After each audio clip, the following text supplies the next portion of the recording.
going on? Rob here, jack of all trades, master of none. What I'm doing right now is working on my boat motor. It's a Johnson 25 horsepower, and what's happening on my Johnson 25 horsepower is it's starting intermittently. Sometimes I press it and the starter will start, and sometimes the starter won't start.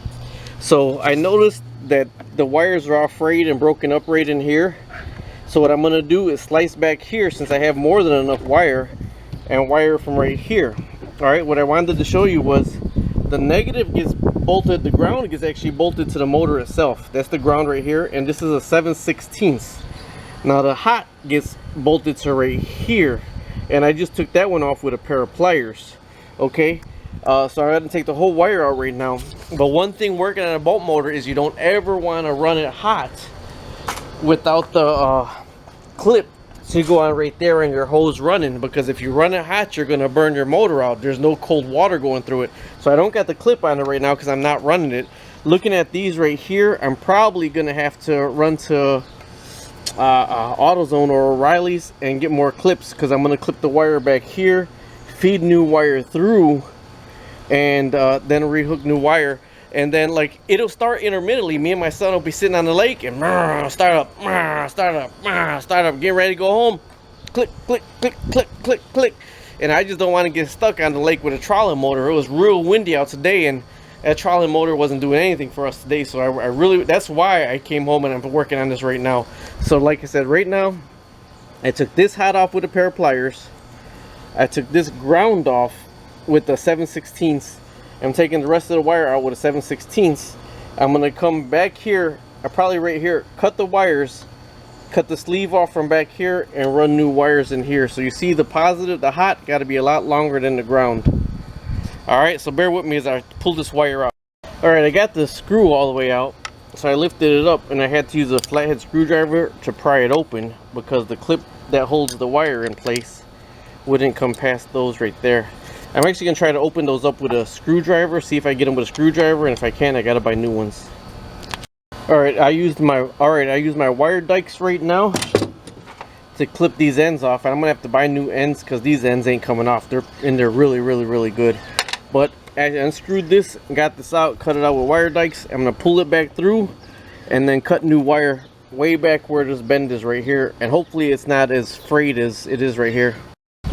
Alright, there's a new one. I cut this off, but see, this is where I believe that it's just too frayed, where it's not touching and it's intermittently, because you mess with this and it'll start, it won't start. So I'm just going to run all new wire straight to there. The rest of the wire looks good except right there at that part, but this is the plug right here, so I got to put the plug back on this wire, pull it all the way through and measure it down, and then I'm going to run and get the pieces for it. Alright, I just use a knife to start the score. I don't push it in deep because you don't want to cut into these wires, but I just start the score back here, and then I pull the wire back, and even if you just start the score, it'll rip right open. Okay, I got it where it's going to reach. I got to cut this one down shorter, and then this one, when I put the end on, it's going to reach right there. So what I'm going to do with this is I'm going to where this ends right here, I'm going to electrical tape the hell out of this right here so it doesn't pull back out of the grommet right there.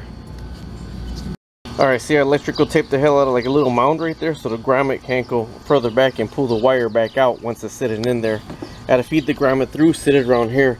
I'm looking at this right here. This is the on and off button. See, this could be going out also right here, where I might have to replace the on and off button. But if this works right here, once I start pushing this, I know it was the fray in here. And then my next step, if this doesn't work, I'll switch this on and off switch. As a matter of fact, I'm probably going to order one off of Amazon.com. And that's only 2 wires also. You follow the 2 wires right there. And one goes to right here, and one goes to the bottom right there. You know, so then if it's not that, then it's the starter. But the starter looks brand new still. So I don't think it's a starter. It's either going to be this switch right here, or it was the fray in the cable, which I think it was fray in the cable. And one thing I want to show you, jack of all trades, master of none, but one thing I did to make sure was I unplugged the motor from the battery. If you don't unplug the motor from the battery and you snip that hot wire, you're going to spark. I unplugged the motor from the battery already. Those things connecting to it is that I'm charging the battery while I'm working on the motor. Alright, I had to run to O'Reilly's. Oh, let me get my camera opened up there. I had to run to O'Reilly's to get the ends from right here. You know how cheap I am. I was trying to cut those things open and everything, but it was faster for me to run to O'Reilly's. It's 4 blocks down to grab these than to fight with those. Also, they do have starter switches at O'Reilly's. They were $11 and these are $4 right here. My first step is going with this, and then if it's not this, my next step is gonna go with this right here. And if it's not the start button, it's out of my pay grade, I'm gonna take it to the shop. All right, for the Johnson, oh man, I gotta get a new camera. For my Johnson 25 horsepower, for the negative and positive to fit on the screw, these are the ones that I got. Let's see if I got the size, which I probably ripped out. So I think they said 5/16. So let me make sure I got it right down here. There's what they say: 5/16 diameter lug hole for 4-gauge cable. That's what I got right here, and that's what is on right here. So I gotta snug it down. This was 7/16 right here, so that's why I went with the 5/16 opening. So it fits on here also. All right, this was 7/16 nut, and this was 1/2" nut. Now this one right here, you don't want to bog down too much. I mean, you want it snug so the engine rattles a lot, so don't loosen up, but don't bog down too much because you don't want to strip it. All right, so this right here is coming around here and going up to the positive. This is the negative. I gotta screw this one down here, put the water thing on the bottom, and then cross your fingers. All right, see, you got clear. Yeah, all right, there you have it. Bob's your uncle. Now, if you see how water is flirting out right there, it's because I got my hose hooked up into there. You see?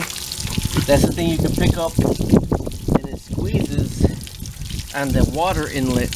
So this way you could run your motor at home and work on it, whatever you have. Now, I don't like how short the thing is right there, but what I'm doing right now is, if this actually works and starts and stops a couple times, that means I know that it was the wire. Okay, so I'm pulling my choke out some.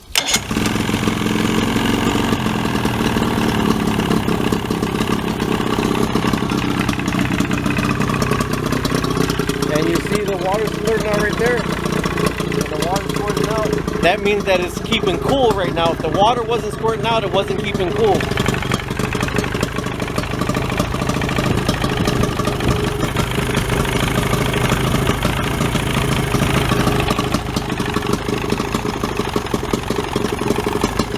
On these Johnsons, you gotta let them warm up.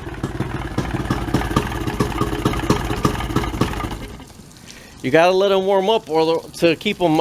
It needs. They said 140 degrees operating temperature. Let me see. Give it some more gas. All right. Let me try to get this started real fast. I'll come back.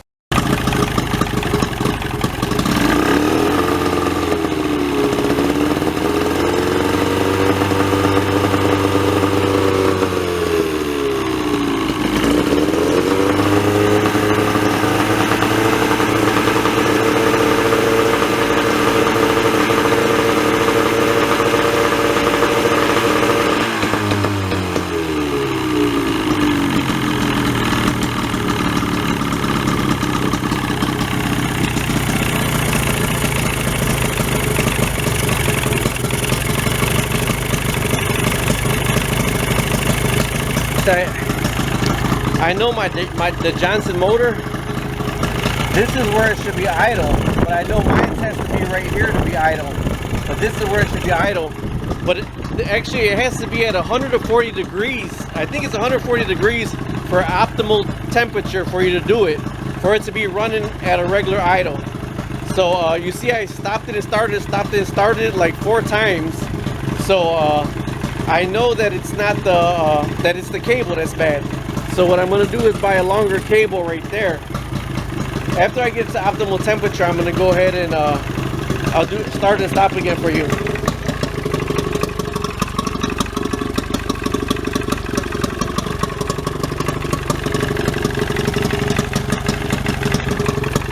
I do got water running out of it, so it is staying cool.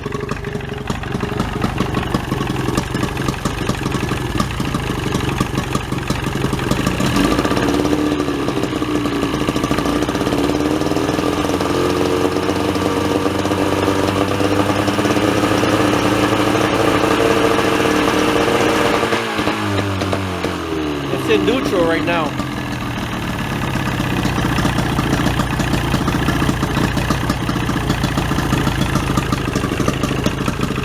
It's in neutral right now. This is the transmission over here. Forward is forward, reverse is reverse. But don't put the transmission in forward and reverse when it's dry, when it's not running. You have to have an idling to go forward and reverse. That's forward.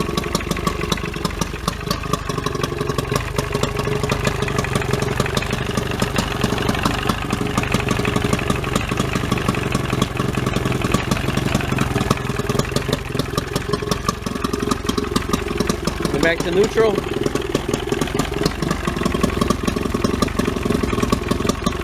Water's still squirting out, so that means it's still running cool. That's reverse.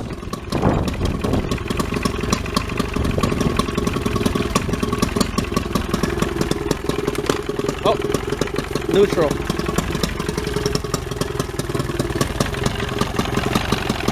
See how this, it really does jerk a lot.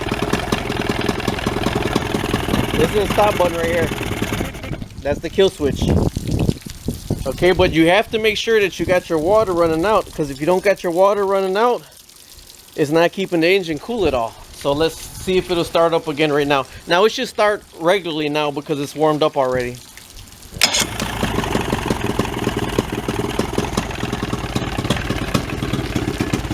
I'm gonna let it run for a little bit and then do that again.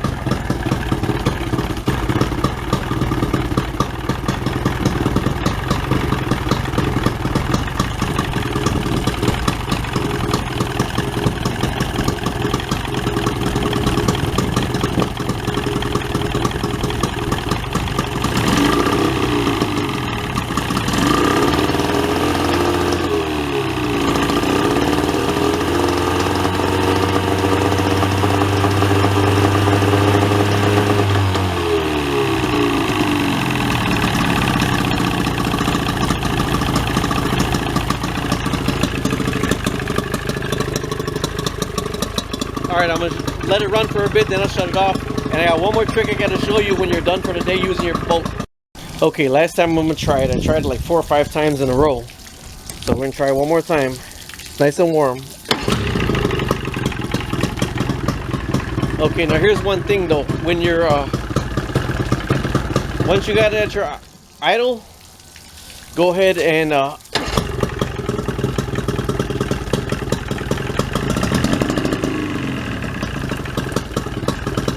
once you got it at your idle and you're done using your boat for the day,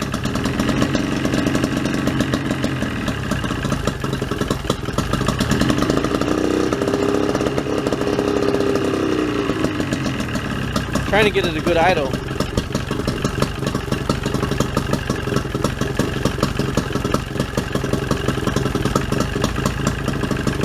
Okay, there it goes. Alright, once you're done for the day and you bring your boat back to the dock, one of the things you have to do is, these are small carburetors. I don't know how to work on them. I take my boat to Calumet Marine to work on. One of the things that he told me to do, and he says I make sure I do, is when I come back to the dock, you pull that out and you let the gas run completely out of your motor. And then after it dies out by itself with the gas, what you do is you start it up again and stop it, start it up again 2 or 3 more times to make sure that all the gas is out of it, because you don't want to gum up the carburetor. So after it dies out, I'm going to start it up again, pull the choke, start it up again, pull the choke, and then it's done for the day.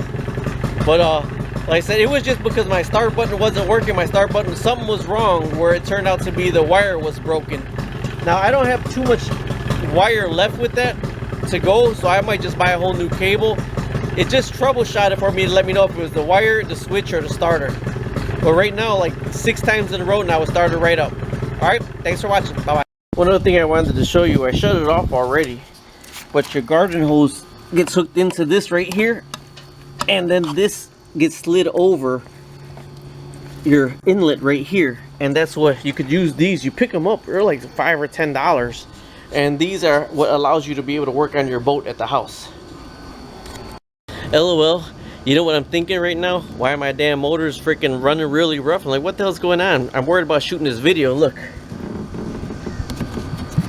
I didn't open up the valve on the gas tank, so there was no air coming into the gas tank, so I was struggling to get some gas. So that was my fault. Either way, I just wanted to show you about the Johnson. If you're having trouble starting it, it's check that wire first, because the wire gets frayed on the inside of it. Then from there, like it says, I'll switch the starter button, and that's $10 at O'Reilly's. And from there, it might be the starter or the solenoid, but that's out of my league. Here in Chicago, I use Calumet Marine. That's where I recommend anybody go to. The guy in business has been for years. And Calumet Marine in Burnham, Illinois, or I think it's Burnham or Cal City over there. All right, thanks for watching. Bye bye.